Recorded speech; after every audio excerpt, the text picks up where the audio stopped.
Hello and welcome to the class. तो आज अपन स्टार्ट कर रहे हैं सी ए फाइनल AFM का रिस्क मैनेजमेंट चैप्टर। ठीक है, तो इसमें अपन थ्योरी प्लस प्रैक्टिकल दोनों कवर करेंगे और स्टार्ट करते हैं, जल्दी से जल्दी कवर करेंगे। सबसे पहले रिस्क मैनेजमेंट क्या होता है, थ्योरी स्टार्ट कर रहे हैं। सबसे पहले रिस्क मैनेजमेंट क्या होता है, identification of risk, evaluation of risk and controls. जितने भी अपन ने रिस्क के रिलेटेड कंट्रोल्स लगाए हुए हैं उनको देखना है ना। तो वो क्या कहलाता है, रिस्क को मैनेज करना। ठीक है, जिससे लॉस कम से कम हो, मिनिमाइज द लॉसेस। ठीक है ना। तो अपन टाइप्स ऑफ रिस्क देखते हैं, है ना। सबसे पहले ये देखते हैं कौन कौन सी रिस्क होती है। स्ट्रेटेजी की रिस्क होती है, कंप्लायंस की रिस्क होती है, ऑपरेशनल रिस्क और फाइनेंशियल रिस्क होती है। ठीक है ना। है ना। और फिर फाइनेंशियल रिस्क के सब पार्ट्स होते हैं। सबसे पहले स्ट्रेटेजी की रिस्क क्या होती है, कोई भी अपन ने स्ट्रेटेजी बनाई, वो काम नहीं करी। ठीक है, ऑर्गेनाइजेशन की स्ट्रेटेजी बनाई और अपन ने वो काम नहीं करी, उसको क्या कहते हैं, स्ट्रेटेजिक रिस्क। है ना। मेनली नोकिया का सबसे बड़ा एग्जाम्पल है। ठीक है, नोकिया ने क्या करा था, टच स्क्रीन फ़ोन नहीं लाए थे, जबकि सारी कंपनीज टच स्क्रीन फ़ोन ले आई थी। तो नोकिया की स्ट्रेटेजी थी कि ट्रेडिशनल फ़ोन के हिसाब से ही चलेगा, कीपैड के हिसाब से ही चलेगा। तो वो स्ट्रेटेजी काम नहीं करेगी और ऑर्गेनाइजेशन ख़त्म हो गया। ठीक है। कंप्लायंसेस रिस्क क्या होता है ना, कुछ भी लॉ एंड रेगुलेशन में चेंज आ जाना, है ना, जिससे जो अपनी ऑर्गेनाइजेशन के लिए फेवरेबल नहीं है, उसको क्या कहते हैं, compliance risk. The risk of non compliances with law and regulation, ठीक है, लीड्स टू पेनल्टीज। उससे क्या होगा, अगर अपन उनका नॉन कंप्लायंसेस करेंगे, ठीक है, उससे क्या होगा, फाइन और पेनल्टीज लगेगी। तो उसको क्या कहते हैं, कंप्लायंसेस रिस्क। उसके बाद क्या आता है, ऑपरेशनल रिस्क। ऑपरेशनल रिस्क क्या होता है, risk related to people and processes. जो भी पीपल और प्रोसेस से रिलेटेड रिस्क होती है, उसको क्या कहते हैं, ऑपरेशनल रिस्क। ऑपरेशन मतलब क्या होता है, जो अपन डे टू डे काम करते हैं। तो डे टू डे काम क्या क्या करते हैं, है ना, जो कौन कौन डे टू डे काम करते हैं, या तो अपना मशीनरी काम करती है या फिर अपना लोग काम करते हैं। तो उनसे रिलेटेड जो भी रिस्क होती है, उसको क्या कहते हैं, operational risk. Example, human error, system failure. भाई जो अपन ने मशीनरी लगा रखी है वो ख़राब हो गई, या फिर जो अपने ह्यूमन जो काम कर रहे हैं वो सही से नहीं कर रहे, उसको क्या कहते हैं, ऑपरेशनल रिस्क। फाइनेंशियल रिस्क क्या होता है, unexpected change in the financial condition of an organisation of country. इससे क्या होता है, फाइनेंशियल रिस्क आती है। जैसे प्राइस में चेंज हो जाना, ठीक है, एक्सचेंज रेट में चेंज होना, है ना, उसके बाद इंटरेस्ट रेट में चेंज हो जाना, उसके बाद क्रेडिट रेटिंग में चेंज हो जाना। ठीक है। अब अपन देखते हैं category of financial risk. Financial risk की क्या क्या कैटेगरी है। एक तो होती है काउंटर पार्टी, है ना, उसके बाद पॉलिटिकल, उसके बाद इंटरेस्ट रेट रिस्क और उसके बाद करेंसी रिस्क और liquidity risk. Counter party risk क्या होती है, काउंटर पार्टी रिस्क होती है कि जिससे अपन क्रेडिटर से पैसा मांगते हो, है ना, तो सॉरी डेटर से पैसा मांगते हो, वो अपन को डेटर पैसा ना दे, तो उसको क्या कहते हैं, काउंटर पार्टी रिस्क। कि भैया जिससे अपन पैसा मांगते हैं वो अपन को पैसा नहीं दे रहा, है ना। फिर उसके बाद है पॉलिटिकल रिस्क, है ना। कोई भी एडवर्स एक्शन होता है गवर्नमेंट के तरफ से, है ना, वो क्या करते हैं, अपन को फाइनेंशियल रिस्क लाता है। जैसे, है ना, जैसे करेंसी रेस्ट्रिक्शन लगा दी गवर्नमेंट ने, उसको क्या कहते हैं, फाइनेंशियल रिस्क आ गई। ठीक है। इंटरेस्ट रेट रिस्क क्या होता है, इंटरेस्ट रेट रिस्क हो गया, है ना। जैसे इंटरेस्ट रेट में जो चेंजेस आते हैं ना, उसका जो रिस्क होता है वो क्या कहता है, इंटरेस्ट रेट रिस्क। जैसे मान लो अपन ने फिक्स रेट पे लोन ले रखा है ना, तो फिक्स रेट ज़्यादा है ना, और अभी फ्लोटिंग रेट मतलब जो वॉलेटाइल होती है वो अभी कम चल रही है, तो वो इंटरेस्ट रेट रिस्क हो गई कि भैया फिक्स रेट ज़्यादा चल रही है, फ्लोटिंग रेट कम है। ठीक है। उसके बाद क्या, कौन सी रिस्क होती है, करेंसी रिस्क। करेंसी क्या होता है, फ्लक्चुएट होती है, तो कभी ज़्यादा कभी कम। मान लो अपन ने डॉलर में माल खरीदा और उनको डॉलर में पेमेंट करना है ना, और आज डॉलर चला 90 रुपीज़, और फिर अपन कल डॉलर हो गया 92 रुपीज़, और अपन को पेमेंट तो उनको डॉलर में ही करना है, मतलब 100 डॉलर ही पेमेंट करना है ना। तो अभी क्या पेमेंट करना था, 100 × 90, अब क्या पेमेंट करना पड़ेगा, 100 × 92। ठीक है। ये क्या हो गया, करेंसी रिस्क। लिक्विडिटी रिस्क क्या होती है, जब अपन अपने फाइनेंशियल ऑब्लिगेशन पूरे नहीं कर पाते, जैसे दिवालिया हो जाना, इंसॉल्वेंट हो जाना, अपने पास इतना पैसा नहीं है कि अपन फाइनेंशियल ऑब्लिगेशन पूरे नहीं कर पाए, उसको क्या कहते हैं, लिक्विडिटी रिस्क। ठीक है। अब इवेल्यूएशन ऑफ फाइनेंशियल रिस्क, ये भी इंपॉर्टेंट टॉपिक है ना। इवेल्यूएशन ऑफ फाइनेंशियल रिस्क क्या होता है कि फाइनेंशियल रिस्क को किस तरीके से वैल्यूएट करेंगे। तो अपन 3 तरीके से वैल्यूएट करेंगे, stakeholder point of view, company point of view और गवर्नमेंट पॉइंट ऑफ व्यू। सबसे पहले क्या होता है, वापस देखते हैं, स्टेक होल्डर, कंपनी और government. Stakeholder, company, government. सबसे पहले stakeholder point of view, है ना। कौन कौन से स्टेक होल्डर्स होते हैं, या तो इक्विटी शेयर होल्डर्स, है ना, लैंडर्स, है ना, तो उनके पॉइंट ऑफ व्यू से अपन फाइनेंशियल रिस्क को करते हैं कि भैया इक्विटी पॉइंट ऑफ व्यू से क्या क्या करते हैं कि है ना, जो इक्विटी वैल्यू होते हैं उनको लीज प्रायोरिटाइज किया जाता है जब अपन क्या करते हैं उनको winding up, in case of winding up of the company, तो इक्विटी शेयर होल्डर्स को सबसे बाद में पैसा दिया जाता है। ठीक है, लैंडर्स को क्या होता है, उनको वो भी हाई रिस्क है, हाई इंटरेस्ट रेट है ना, वो रिस्की होते हैं। ठीक है, फिर company point of view, excessive borrowings and bad lending may lead to liquidation.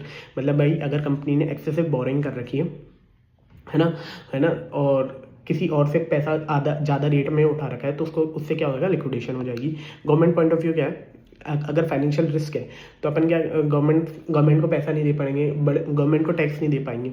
ठीक है, फेलियर टू फाइनेंशियल इंस्टीट्यूशन में क्रिएट अ सिस्टमेटिक रिस्क। भैया अगर अपन फाइनेंशियल इंस्टीट्यूशन को पैसा नहीं दे पा रहे है ना, तो उनको क्या होगा, सिस्टमेटिक रिस्क आ जाएगी।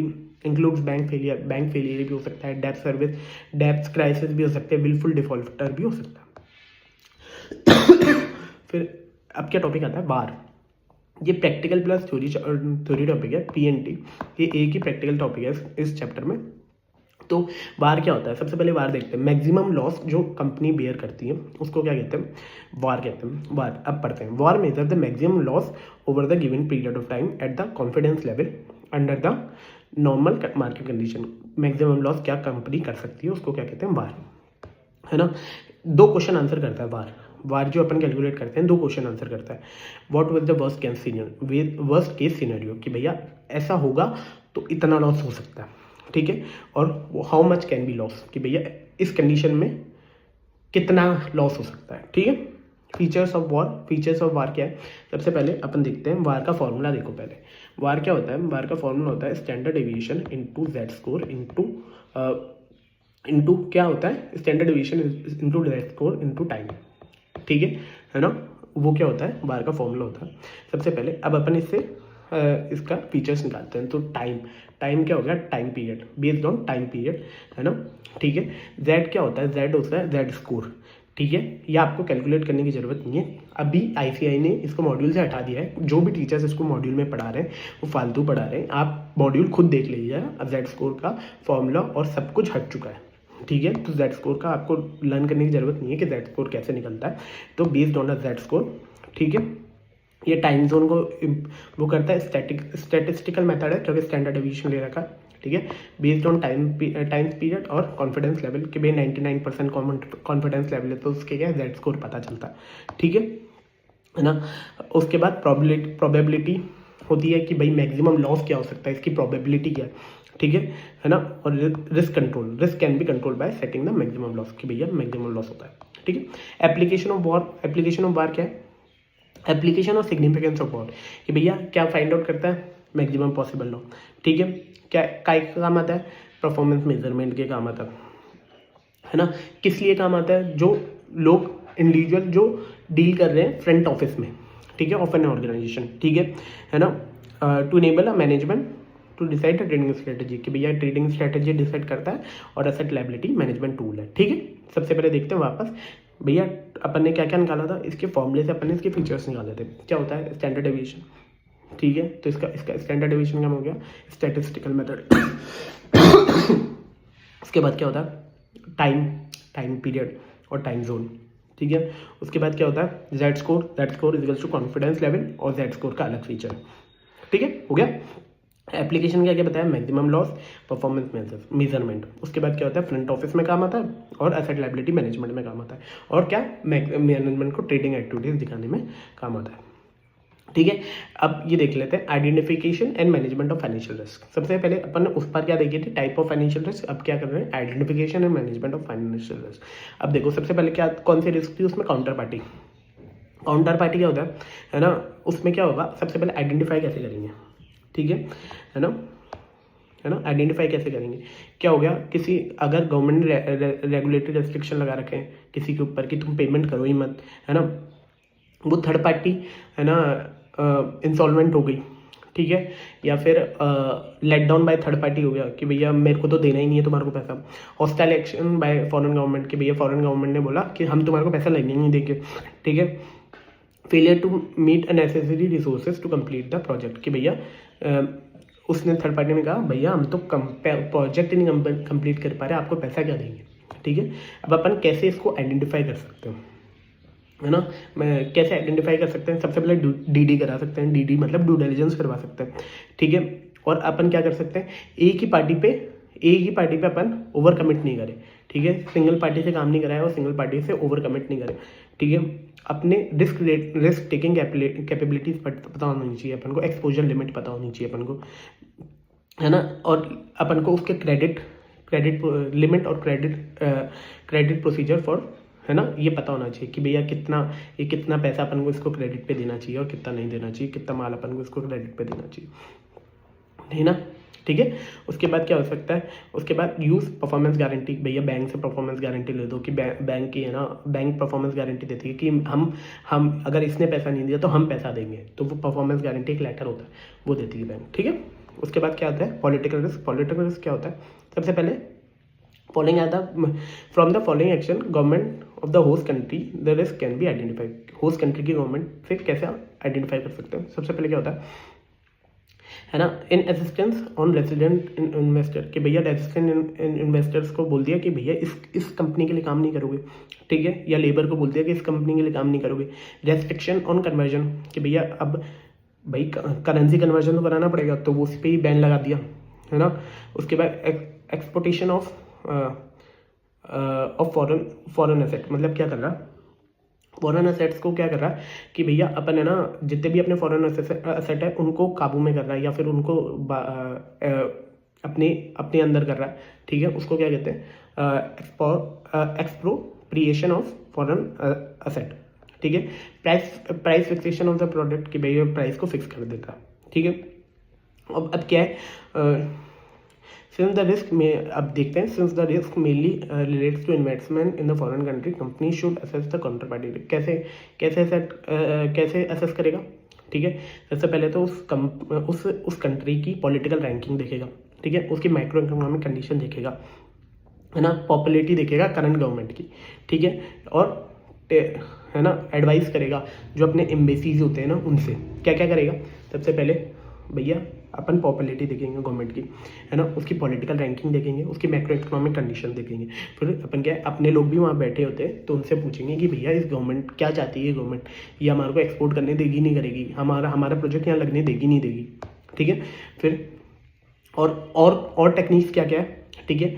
अपन local source of raw material कर लेंगे कि भैया हम यहीं से रॉ मटेरियल खरीद लेते हैं, ठीक है। वहाँ पे जॉइंट वेंचर्स कर सकते हैं, यहाँ पे अपन लोकल फाइनेंसिंग कर सकते हैं, प्राइस नेगोशिएशन कर सकते हैं, ठीक है।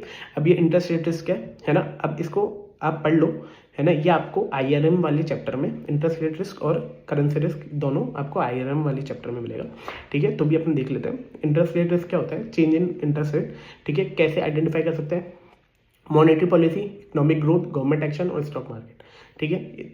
अभी सीधे जान रखो, monetary policy, economic growth, government action और स्टॉक मार्केट चेंजेस, ठीक है। उसके बाद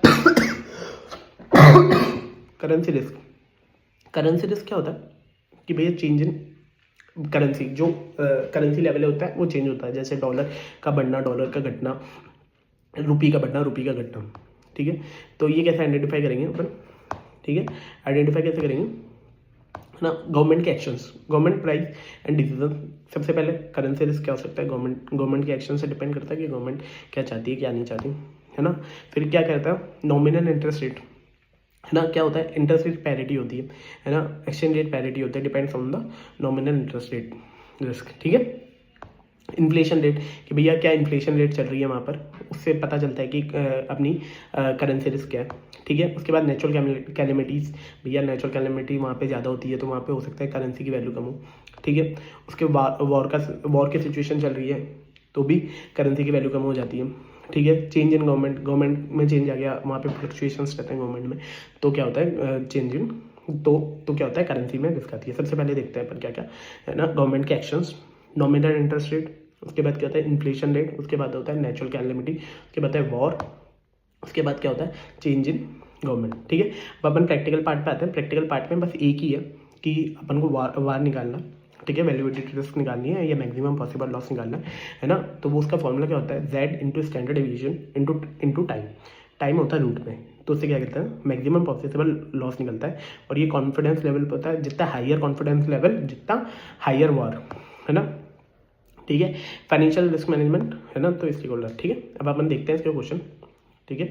सपोज देखो ये मैंने 2 एग्जांपल लिए, ये मॉड्यूल के एग्जांपल है, तो अपन को बार बार आपको मॉड्यूल के क्वेश्चंस देखने की जरूरत भी नहीं है। और अगर आपको ये शीट चाहिए तो आप मुझे डायरेक्टली डीएम कर दीजिएगा, मैं आपको ये शीट भी भेज दूंगा, है ना। Suppose you hold a 2 crore rupee share. सबसे पहले आपके पास 2 करोड़ के शेयर्स हैं, उस मार्केट प्राइस स्टैंडर्ड डेविएशन कितना देखा है पर डे 2% का। Assume a 252 days in a year, इससे मतलब नहीं है ना। Determine the maximum possible loss in 1 day. सबसे पहले एक दिन का पॉसिबल लॉस निकालना है and 10 trading days 99% of the confidence level. अब ये 99% दे रखा है ना, इससे क्या फाइंड आउट होता है कि जेड स्कोर कितना है अपना 2.33। ये पता है आपको क्वेश्चन में देगा, ठीक है। आप निश्चिंत रहें कि ये क्वेश्चन में आता है, ठीक है, क्योंकि ICAI ने इसको मॉड्यूल से हटा चुका है ना, जेड स्कोर को, कि कैसे कैलकुलेट करते हैं, तो आपको क्वेश्चन में आएगा, ठीक है। अब अपन सबसे पहले फॉर्मूला लिखेंगे, है ना, calculation standard deviation into Z into number of time root में। स्टैंडर्ड डेविएशन क्या है, इसमें 2% है, जेड स्कोर क्या है 2.33 है, और वैल्यू ऑफ शेयर्स कितना है 2 करोड़ है ना। अब एक ट्रेडिंग डे में कितना होगा 2 करोड़ इंटू 2%, इससे क्या है वैल्यू ऑफ स्टैंडर्ड डेविएशन निकल जाएगी। स्टैंडर्ड डेविएशन परसेंटेज में दे रखा है, वैल्यू ऑफ स्टैंडर्ड डेविएशन निकल गया इंटू जेड स्कोर कितना होगा 2.33, और रूट 1 का कुछ 1 ही होता है, ठीक है। इससे क्या होगा 9.32 अपना क्या हो गया मैक्सिमम पॉसिबल लॉस हो गया एक दिन के अंदर, ठीक है। अब अपन क्या देख रहे हैं 10 डेज में कितना हो सकता है, तो 2 करोड़ इंटू 2%, 2 करोड़ का 2%, ठीक है। 2 करोड़ का 2% कितना था 4 लाख, है ना। ये 9.32 लाख है ना, ये भी 29.47 है ना, इंटू जेड स्कोर कितना है 2.33 इंटू रूट टी कितना है अपना 10, तो रूट 10, तो इसका उसका सॉल्व करेंगे तो कितना आएगा अपना 29.47, ठीक है। अपन इसको कैलकुलेटर में आराम से सॉल्व कर सकते हैं।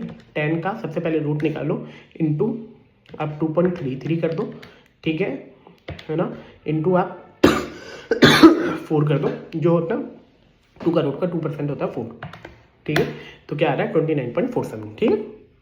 सेकेंड क्वेश्चन देखते हैं, है ना। Consider the market portfolio consist of 2 investment है, एक तो अपना 2 करोड़ का इन्वेस्टमेंट XYZ में, और एक 2 करोड़ का इन्वेस्टमेंट है ABC में, ठीक है। दोनों शेयर के स्टैंडर्ड डेविएशन दे रखा है, अपन को क्या निकालना है, you are required to calculate 10 days, वही 10 डेज का मैक्सिमम पॉसिबल लॉस निकालना है 99%, ठीक है। तो अपन वार कैलकुलेट करते हैं। वार का फॉर्मूला देखते हैं सबसे पहले। वार का फॉर्मूला क्या होता है ना, वार का फॉर्मूला क्या होता है standard deviation into Z score into root T, है ना। स्टैंडर्ड डेविएशन क्या है XYZ का, स्टैंडर्ड डेविएशन XYZ का कहता है 2 करोड़ का 1%, ठीक है 2 लाख, और ABC का कितना है 2 लाख, ठीक है।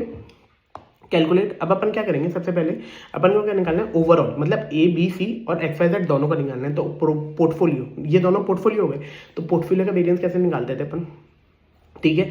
तो उसका फॉर्मूला होता है अल्फा स्क्वायर WA², जैसे A+B का होता है ना, A+B का होल स्क्वायर होता है ना, सेम फॉर्मूला होता है A² + B² + 2AB A+B A into तो 1% A का हो गया 1% ऑफ स्टैंडर्ड डेविएशन, ठीक है, into 0.5 by 0.5 W of A का हो गया वेट, है ना। Same 1% into 0.5 of W of B plus 2AB, 2 into 1% into 1%, है ना, इंटू 0.5 इंटू 0.5, और इंटू R क्या होता है correlation between A and B, ये भी आपको दे रखा होगा। और ये आप फॉर्मूला है ना पोर्टफोलियो वाले चैप्टर में लर्न कर लीजिएगा, ठीक है। तो उससे आता है स्टैंडर्ड डेविएशन कितना आ रहा है अपने पास 0.80623%, ठीक है। एक बार अपन देख लेते हैं 0.80623% आ रहा है स्टैंडर्ड डेविएशन अपना, है ना। स्टैंडर्ड डेविएशन कितना आ रहा है 0.80623%, ठीक है।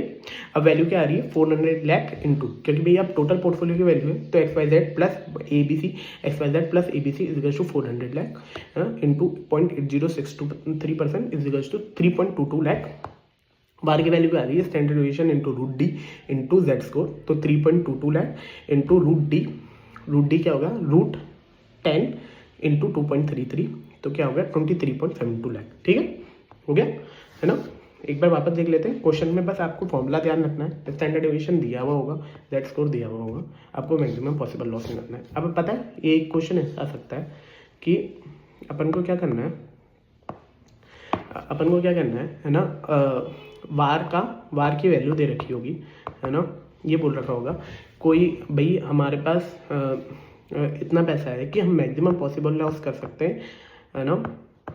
जैसे मान लो मेरे अकाउंट में 10 लाख रुपए पड़े है ना, और मैं चाहता हूँ हमेशा 1 लाख रुपए तो पड़े ही होनी चाहिए, तो मैक्सिमम पॉसिबल लॉस कितना कर सकता हूँ मैं 9 लाख रुपए। ठीक है, ये अपन को एक क्वेश्चन ये बन सकता है कि मैक्सिमम पॉसिबल लॉस अपन को ऑलरेडी गिवन हो और आपसे या तो टाइम पूछ रखा हो कि भैया कितने टाइम में लॉस हो सकता है, या फिर स्टैंडर्ड डेविएशन पूछ रखा हो, या जेड स्कोर पूछ रखा हो। ठीक है, एक ये क्वेश्चन हो सकता है। ठीक है, उल्टा कैलकुलेशन, तो उसमें क्या देखना है कि मैक्सिमम अपना कितना पैसा बैंक में चाहिए उसको। ठीक है, उसने बोला कि मेरे को 1 लाख तो पड़ा ही होना चाहिए, 10 लाख में से 1 लाख पड़ा होना चाहिए, तो 9 लाख रुपये अपन मैक्सिमम पॉसिबल लॉस में जा सकते हैं। ठीक है ना, हो गया है ना, ये चैप्टर कंप्लीट हो गया है ना।